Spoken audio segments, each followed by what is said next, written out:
Tiers livre, atelier d'écriture. On est toujours dans ce cycle que j'ai intitulé Vie, visage, situation, personnage. Ça veut dire que c'est large spectre, mais au milieu, seule question, comment traiter avec le récit ces petites choses qui bougent tout le temps et qui s'appellent nous-mêmes. Alors dans ce cycle, on est le 10e, ça veut dire qu'on commence à entrer dans des zones plutôt funambules, c'est-à-dire qu'il n'y a pas obligation à progresser à un truc et puis à un autre. C'est des dimensions, des potentialités de récit pour votre écriture à vous, pour peut-être même dans le projet où vous êtes, indépendamment de l'atelier, ouvrir une fissure, développer quelque chose qu'on n'aborderait pas sans ça. Et moi, c'est ma récompense à voir les textes qui viennent. Et deux éléments de contexte par rapport à ce cycle. Alors, évidemment, c'est des cycles où on peut rentrer à chaque étage, à chaque moment. On peut les reprendre depuis le début et faire la progression. Mais de plus en plus, dans ce site, il y a une espèce de colonne vertébrale qui sont des exercices. Par quoi commencer? Des exercices qui ne demandent aucun prérequis. C'est facile à trouver. Et à partir de là, il y a des branches sur les lieux, sur la phrase, sur la construction de récit ou la nouvelle. Et puis donc, ici, personnage. Dans ce tronc commun, j'ai aussi placé un exercice d'amplification du texte à partir de son premier jet. C'est depuis le W de Georges Perec, ce portrait de sa mère, qu'il complète par toute une série d'annotations en étoiles. Donc ne pas hésiter à revenir à ce tronc commun, solidifier les exercices qui vous donnent. Est-ce que c'est de la technique? Non, il donne tout simplement une masse critique de texte. Plus cette masse critique se solidifie, s'amplifie, plus les possibilités de structurer, d'agencer, évidemment, se multiplient aussi. Alors ce qu'on va faire aujourd'hui, c'est un peu spécial, d'où ces précautions. C'est quelque chose que je n'ai fait qu'une seule fois, l'été dernier, dans un workshop de 3 jours, mais avec des gens qui avaient fait déjà tout un chemin pour venir depuis bien plus au nord, depuis bien plus au sud, et où on était resté 3 jours à explorer Gertrude Stein. Et dans cette exploration, un exercice qui avait donné des pistes pour moi, j'en étais resté les yeux tout ronds de ce qui nous revenait, de ce qui était né comme ça, sous les mains des participants. Alors pour ça, petit retour à Gertrude Stein. Vous savez qu'elle commence par des études de médecine qu'elle ne va pas achever, mais en même temps, elle s'engage vers la neurologie, ce qui n'est pas banal au regard de ce qu'elle écrira ensuite. Vous savez que c'est une famille juive ayant fait fortune dans l'immobilier. Les parents meurent tôt, laissant aux enfants de quoi vivre plus que sereinement. Dans une Amérique qui tolère mal les questions d'homosexualité, elle et son frère Théo s'installent à Paris et là vont commencer à acheter, à collectionner des œuvres d'art, mais aussi les revendre. Par exemple, Matisse, et puis Picasso ou Marie Laurencin. Évidemment, dans une période où tout l'intérieur de la peinture est chamboulé aussi. Les premières tensions entre son frère Léo et elle-même, ce sera son goût pour le cubisme. Alors dans ces 10 premières années parisiennes, l'œuvre majeure de Gertrude Stein, c'est quelque chose qui sera publié seulement bien plus tard, The Making of Americans. J'en ai parlé dans une vidéo spécifique, là je veux juste effleurer. L'idée de départ, c'est que vous prenez 4 personnages typiques, papa, maman, le petit garçon, la petite fille, puis vous cherchez les 4 personnages qu'ils connaissent, et puis les 4 personnages que connaissent ceux-là. Et puis finalement, viendra un moment où le livre aura englobé la totalité des Américains. Alors évidemment, c'est un projet, c'est un imaginaire de livre impossible. N'empêche que sur 10 ans, disons en 3 grosses périodes de rédaction, il arrive à ce manuscrit de plus de 1000 pages. Et ce qu'il y a de fascinant, d'une part, c'est que la littérature anglaise est déjà familière de ces livres qui sont des projets impossibles. C'est quelque chose qui fait partie de leur imaginaire et pas d'une autre. Je m'en suis expliqué par ailleurs. Mais en chaque endroit qu'on ouvre le livre, ce principe de déploiement est présent et reconnaissable. C'est-à-dire que l'idée totale du projet, c'est-à-dire que le temps où vous êtes dans la lecture, vous êtes confronté à ce projet global, indépendamment de son éventuelle clôture ou pas.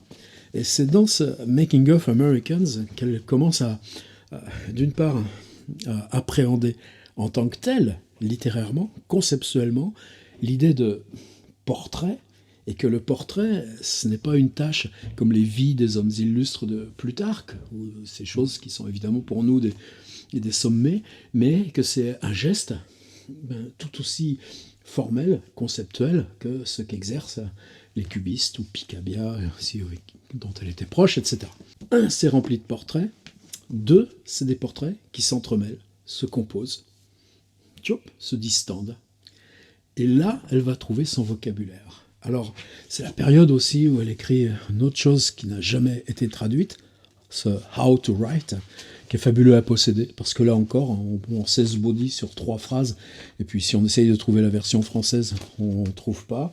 Mais la postérité de How to Write, c'est par exemple l'art poétique d'Olivier Cadiot, où il ne s'agit pas du tout de traduction, ni encore moins de transposition servile, mais si on se place au même endroit de la langue, dans ses formes arbitraires, dans ses formes d'oralisation, dans la stupéfaction où on peut être sur arouse, is aroused, he's aroused, eh bien à ce moment-là, Cadiot, lui, trouve son atelier. Mais How to Write, même si Gertrude Stein, depuis 2 ans, est dans le domaine public, eh bien, c'est pas traduit.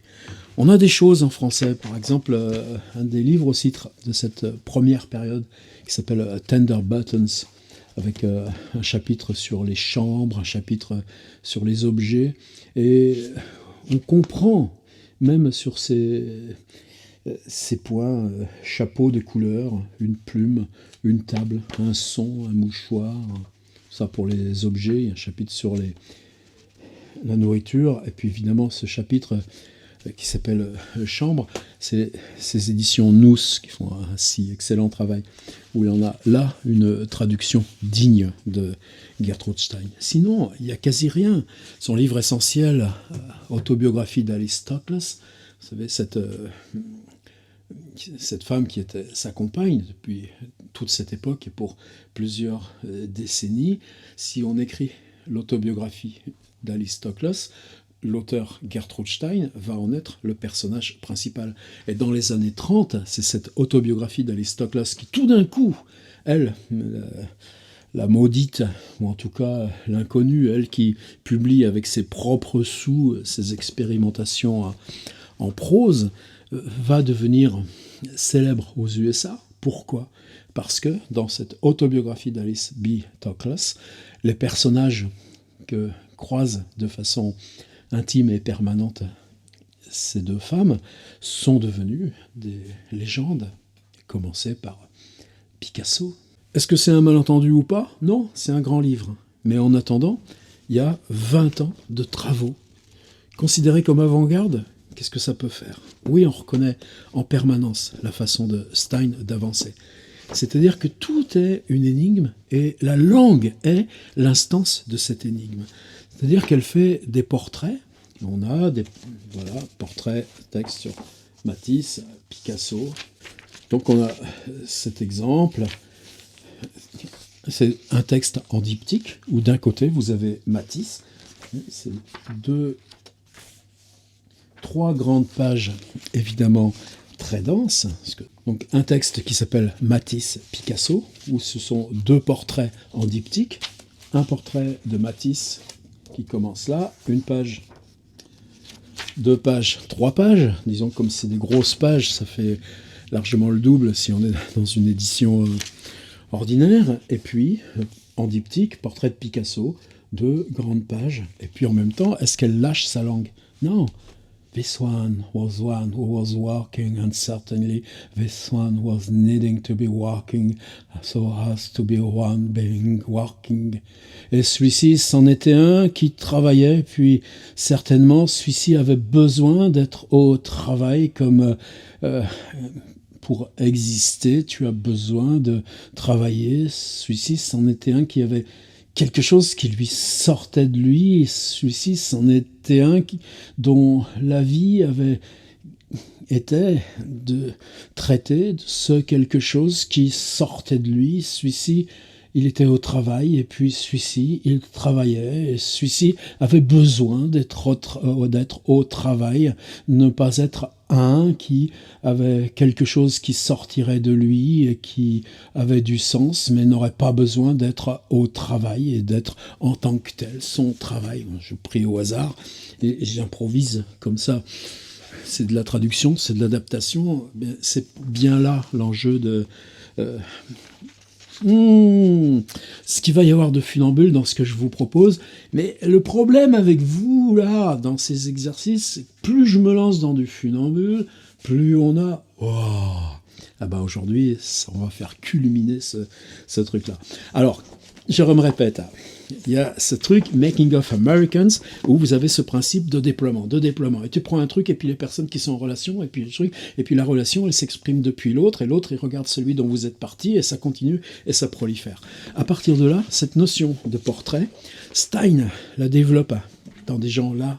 J'ai pris un paragraphe sur Picasso où il ne s'agit pas avec humilité d'aller raconter ou faire récit de la vie de Picasso, mais sauter à l'intérieur de lui et puis le faire avec votre outil, qui est quoi l'outil de Gertrude Stein? C'est un outil musical, elle, par le participe présent, par la répétition, par l'infini décalage dans la répétition qui se saisit de ça, et ça, elle est très très très forte. Il y a un autre texte qui pour moi est une sorte de sommet, c'est sur la danseuse Isadora Duncan, et c'est que c'est une des premières aussi dans cette révolution de la danse dans les années 1920, avoir laissé des traces filmées. C'est-à-dire vous pouvez trouver aussi bien des choses, des archives d'Isadora Duncan sur Internet, que vous pouvez trouver, par exemple, la danseuse Valérie Gyuga et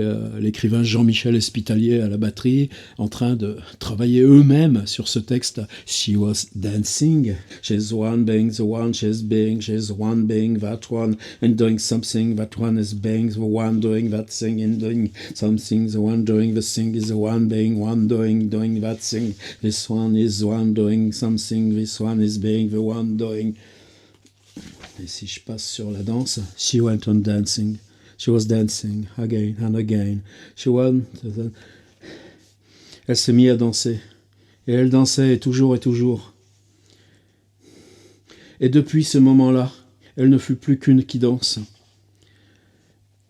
Elle commença alors à être celle-ci. Elle commença à être celle-ci, une qui danse. Elle commença à être celle qui était celle qui danse. Elle dansait. Bon, évidemment, pareil, mais la misère où je suis, c'est-à-dire que c'est totalement virtuose. Alors, j'ai pas un CD, j'ai un fichier où j'entasse progressivement des petits bouts de traduction, en particulier un texte qui s'appelle Baltimore, et puis il y a un texte tout à la fin dont on s'était aussi servi en stage qui s'appelle Acquaintance with Description, une affinité pour la description. Allez, dans cette période, alors il y a le portrait de Guillaume Apollinaire et le portrait de Constance Fletcher. Est-ce que si on regarde ensemble le portrait d'Apollinaire, qui est un petit peu plus tardif, ça donne quoi? Eh ben, c'est 4 lignes. Live high, lessons. Live high, lessons, high. Live high, lessons, high. Abandonne le son des yeux, je. Abandonne, je. Le son, je. Abandonne, je. Le son, je. C'est Apollinaire ou c'est pas Apollinaire? Bah, débrouillez-vous avec ça. Moi, je voudrais revenir sur cette période juste après Making of Americans. Elle écrit un texte qui est aussi un texte majeur, encore quelque chose de non traduit, qui s'appelle Many, Many Women. Beaucoup, beaucoup de femmes. Et si c'est Gertrude Stein qui le dit en 1920, ça a une charge en tant que telle. De Making of Americans, on est passé à beaucoup, beaucoup de femmes. Et puis il y a ces portraits singuliers. Matisse, Picasso, petite prouesse là sur Apollinaire. Et ce qu'elle écrit, c'est un texte qui s'appelle Two Women. Juste après Many, Many Women, je prends 2 femmes. Alors ces 2 femmes,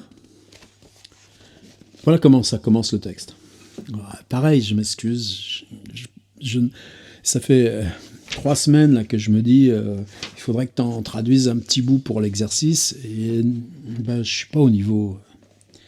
Alors par contre, allons-y tout de suite. Puisqu'on est plein là dans ce cycle, eh bien, moi je vous ai mis dans le dossier habituel, ça fait 40 pages. En format, non pas de ce bouquin, là, je dois y avoir 25 pages. Si on l'imprime au format dans ma mise en page de mes livres habituels, c'est 40 pages. Si vous avez envie de vous prendre 5 lignes et de traduire ces 5 lignes, eh bien, on y va. Et puis, d'ici 10 jours, on a une super compilation. Ça, qu'est-ce que j'aimerais qu'on lance le collectif, tout ça. Quand j'avais traduit l'écriture sans écriture de Kenneth Goldsmith, c'est justement à ce moment-là que j'ai découvert l'intérêt de Making of Americans. Et Goldsmith donne un exemple de... Là, c'est pas de la digression, c'est aussi dans ce travail de comment Stein, la position graphique des mots sur la page, fait que la perception graphique est déjà un avant-récit. Et on s'était collé à une bonne douzaine via Facebook pour traduire l'extrait qu'il donnait. Je suis prêt à ce qu'on refasse le jeu. Qu'est-ce qui se passe dans cette chose-là? Ces 2 sœurs, une un peu plus vieille, une un peu plus jeune, ben, c'est normal. Mais simplement, chaque personnage, il y a des choses où c'est ensemble. Donc, c'est les 2 ensemble. Ça peut être les 2 séparés. Celle-ci, elle fait ça, puis celle-ci, elle fait ça. Ou bien celle-ci, contrairement à la première, et l'autre, contrairement à la seconde, etc. Et ainsi de suite, toutes les figures relationnelles qui les articulent, les opposent ou les laissent indépendantes vont être explorées dans le même mouvement de ces 40 pages. Vous n'allez pas en faire 40 pages. Mais la révolution que pose Gertrude Stein, c'est pour ça que j'ai passé Making of Americans en amont, c'est que Matisse, Picasso, on a des portraits monoblocs qui fonctionnent en diptyque de façon séparée, et que quand elle ouvre cet espace qu'elle intitule 2 femmes, les 2 personnages vont constamment être noués, se dissocier, se renouer, même quand on explore une sans l'autre ou l'une hors de l'autre, c'est encore, est-ce que c'est vous qui voyez mais pas l'autre, ou est-ce que c'est l'autre qui la voit? Et toutes ces figures, ces modifications, ces combinaisons d'un personnage par rapport à l'autre, c'est ce qui fait, au bout, 40 pages d'une mécanique totalement infernale. Et la rupture, celle que je vous induis moi, ici, aujourd'hui, à explorer, c'est de vous saisir de 2 personnages. Alors, est-ce que c'est 2 hommes comme dans En attendant Godot, Vladimir et Estragon qui débarquent et qui enlèvent leurs chaussures là où il n'y a juste qu'un seul arbre, puis qui vont attendre l'arrivée de Pozzo et son esclave? Est-ce que ce sont 2 personnages simplement frères et sœurs ou 2 sœurs ou 2 frères? Est-ce que ce sont 2 amis IS, 2 amis IES? Est-ce que ce sont des gens qui sont liés par, comme dans Bartleby, le fait d'être ensemble dans le même bureau, d'être ensemble dans la même voiture pour un voyage, même si on ne se connaît pas? Évidemment, on peut appliquer ça au couple, mais attention de ne pas se laisser embarquer par l'idée que la relation, comme le narrateur de La Recherche du temps perdu avec Albertine, c'est pas le couple qui est le but, la cible ou le terrain. C'est justement comment les personnages gardent leur autonomie, y compris dans ce qui les oppose ou les fusionne. Et ce qui m'importerait, c'est de comment la mécanique de travail, un personnage, deux personnages, les personnages séparés, les personnages rassemblés, l'un par l'autre, l'un sans l'autre, c'est cette mécanique qui va se répéter, être le mouvement en avant, presque une sorte de fragmentation, où c'est ce jeu de la position d'énonciation qui devient le contenu lui-même, alors même que peut-être le contenu, il y en a très peu.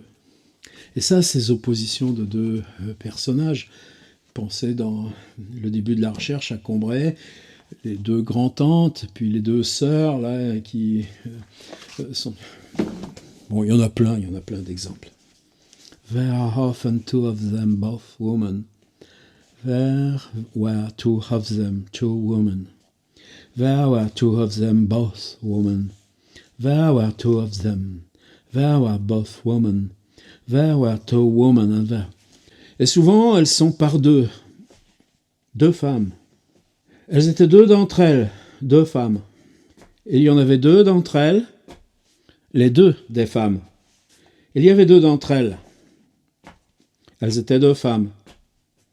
Elles étaient deux femmes, elles étaient des sœurs. Et toutes les deux vivaient.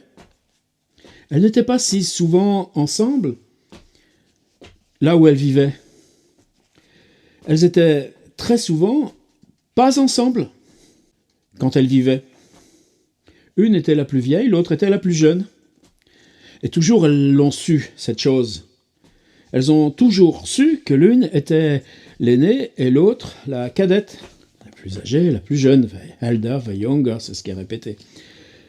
Et toutes les deux étaient bien vivantes, et toutes les deux allaient leur vie. Elles étaient parfois ensemble, et toutes les deux vivaient. Elles étaient toutes les deux dans le mouvement de leur vie. Elles n'étaient pas ensemble, et pourtant même quand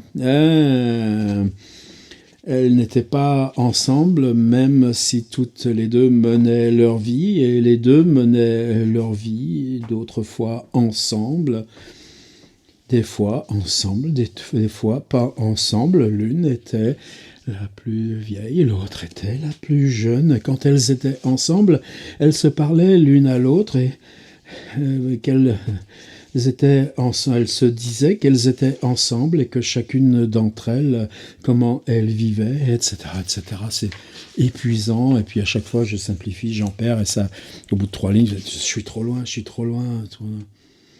They were together and they spoke of each other as a sister. Quand elles étaient ensemble, elles se parlaient l'une à l'autre en tant que sœurs. Chacune était certaine que l'autre était sa sœur. Elles étaient ensemble, et toutes les deux menaient leur vie. La plus jeune appelait l'aînée sa sœur Martha. La plus âgée appelait la jeune Ada. Elles étaient ensemble, et ainsi elles menaient leur vie, etc., etc. Alors évidemment, c'est pas la question de traduire et d'appliquer un modèle. C'est pour ça que je me le permets, je ne vais pas continuer l'exercice. S'il vous plaît, par contre, allez voir les 40 pages. Que vous parliez anglais, que vous ne parliez pas anglais, ça n'a pas d'importance. Ce serait de l'allemand, de l'espagnol, de l'italien, du roumain, pourvu qu'on reconnaisse la graphie, ce serait exactement la même chose. On voit comment ça marche. Et c'est comment ça marche qui m'importe. C'est-à-dire que le référent se déplace avec ce dont on parle. Il y a deux personnages, on pose que le référent, ça tient tout seul parce que l'une est avec l'autre. Tiens, c'est un exercice que j'ai découvert là ces jours-ci par le yoga en ligne. Tu croises tes doigts, tu fais ça très bien, et puis tout d'un coup, la prof, elle te dit: décroise tes doigts, recroise-les dans le sens qui n'est pas habituel. Puis t'es tout troublé. Eh bien, c'est un petit peu comme ça. C'est deux personnages qui sont ensemble, comme on joint les doigts. Et puis, tu décroises et tu rejoins dans la position qui n'est pas celle habituelle. Et à partir de ce moment-là, un personnage, deux personnages, le fait qu'ils soient deux, cette tension les fait se tenir ensemble. À partir de ce moment-là, l'une vue par l'autre, l'un vu par l'autre, il n'y a pas de masculin-féminin dans mon histoire, et puis ça se distend, et puis ça se sépare, et puis ça s'interroge sur un qui se demande si qu'est-ce qu'il ne sait pas de l'autre, etc., etc. Et l'important, c'est ça, c'est que vous preniez deux personnages, et que vous ne commenciez pas par raconter les personnages, mais que vous commenciez par raconter la figure.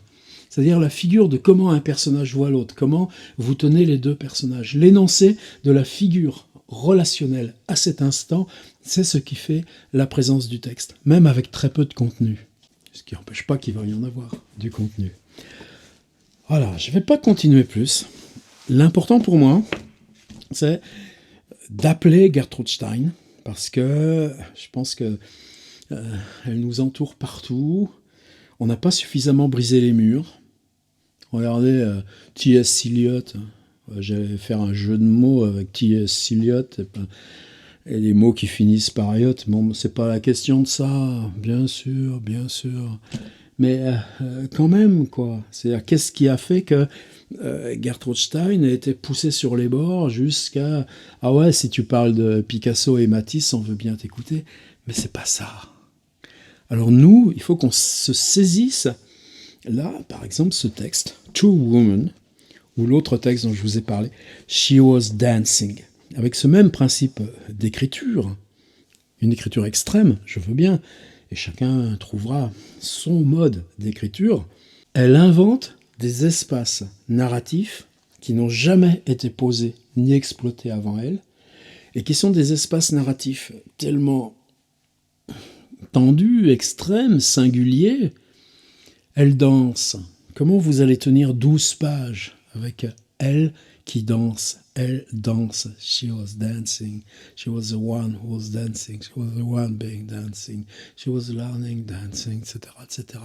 La nouveauté du processus d'écriture induit la tension formelle, induit l'exception formelle de cette écriture. Simplement, si vous vouliez expliquer Gertrude Stein par cette tension formelle, a rose, hop là, a rose is a rose is a rose, eh ben, on la loupe complètement. On loupe sa curiosité, on loupe sa rage à vivre, on loupe son interrogation permanente sur la peinture en tant qu'abstraction, et que dans ce saut vers l'abstraction, qu'est-ce que la littérature doit apprendre? Ces événements-là, 1920-1923, c'est la rencontre de Marcel Proust et James Joyce un soir dans une voiture. Non, c'est Gertrude Stein. Alors, oui, on fait œuvre de novation. Peut-être que les amis qui étaient au stage de l'an dernier, Vincent, Juliette, Thibaut, Isabelle, si vous voulez installer vos textes en exemple dans le blog, c'est à cause de vous que j'ai envie d'y revenir. Le texte s'appelle Two Women. Si vous avez envie d'en traduire 5 lignes et de les mettre sur le blog, on y va et on se fait une grosse compile tous ensemble, d'accord? Mais surtout, c'est cette idée. On avance sur le personnage et la nouveauté, c'est tout bête, c'est tout con. C'est prendre les personnages par deux. Bouvard et Pécuchet. Relisez donc le début de Bouvard et Pécuchet, sachant comment Gertrude Stein les prend, si au lieu d'être Bouvard et au lieu d'être Pécuchet, ce sont deux femmes. Allez, on essaye. Et pas de découragement. Rappelez-vous aussi qu'il y a des exercices du tronc commun qui peuvent vous redonner plein d'élan là, pour partir dans ces pistes d'exploration. Rappelez-vous aussi qu'il ne s'agit pas d'exercices à mener en tant que tel, ex abrupto, mais se dire, cette technique-là, qu'est-ce qu'elle peut m'ouvrir par rapport à ce que j'ai besoin de travailler dans mon écriture. Et là, ça a du sens de le faire tous ensemble. Allez, à tout bientôt.